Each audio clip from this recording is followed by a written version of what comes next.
Well, this is a video response to Vwdarrin. It seems like every time I'm sending Vwdarrin a personal message, he doesn't get the message. He's getting a picture of my AMX, my son's AMX. Maybe by the time this video gets downloaded, the situation will be corrected, because I checked on my end and I can't find any settings. But I don't do a lot of personal messaging, so it might be something on my end, I'm just not sure.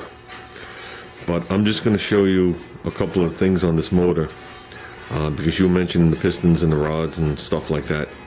I mean, I'm looking to make this motor, obviously we're not going into competition, but I'm looking to keep this motor in one piece as he's screaming along with it. And the couple of concerns I had with it is, and I still haven't measured anything because I can't find the specs, is the fitment of this piston. Now, let me get this. It should come out. I want to make sure there's no glare on it.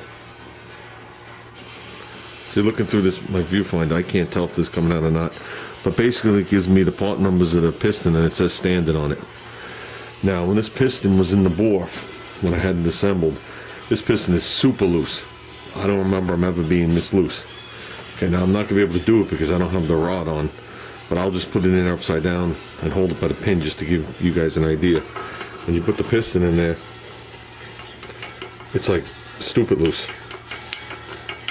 And when you actually put it in the right way with the rod on it and connect it to the top,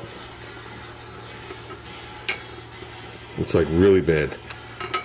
I mean, I'm losing easily a couple of degrees when you turn this crank, when it comes to top dead center, where the piston just rocks at the top. I mean, I need to measure this bore, see if anybody's increased it, you know, 10, 15 to 20 to 25 thousandths, and put the stock piston back in, or if they really sit this loose before I go ahead and I get a piston on it.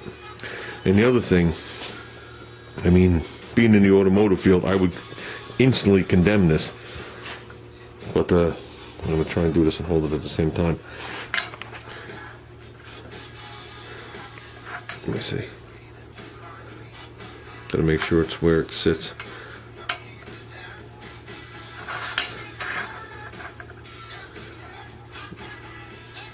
don't know if you can see how much play there is in this thing. I got to get it right where it is, because there's like a little sludge in this piston. You can hear it knocking.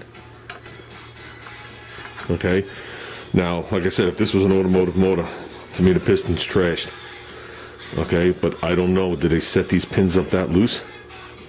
Oops, it has the right fit on the connecting rod, but it's super loose in the bore for the for the piston. And that was another thing, I don't know if this piston's actually collapsed. You know what I'm saying? Going by the wear on it, it looks like, to me, there's no heavy gouging on it. It looks like an even scuffing across. But these skirts could be collapsed for all I know. Like I said, I haven't measured anything. And I just don't want to get another standard piston and find out that there is something changed on this bore, or, you know, there's something wrong. Like I said, if maybe you could help and let me know what the spec is on this. You know what I mean? That's going to be about it. Like I said, hopefully we can get the private message situation resolved so we could talk about this motor and whatnot.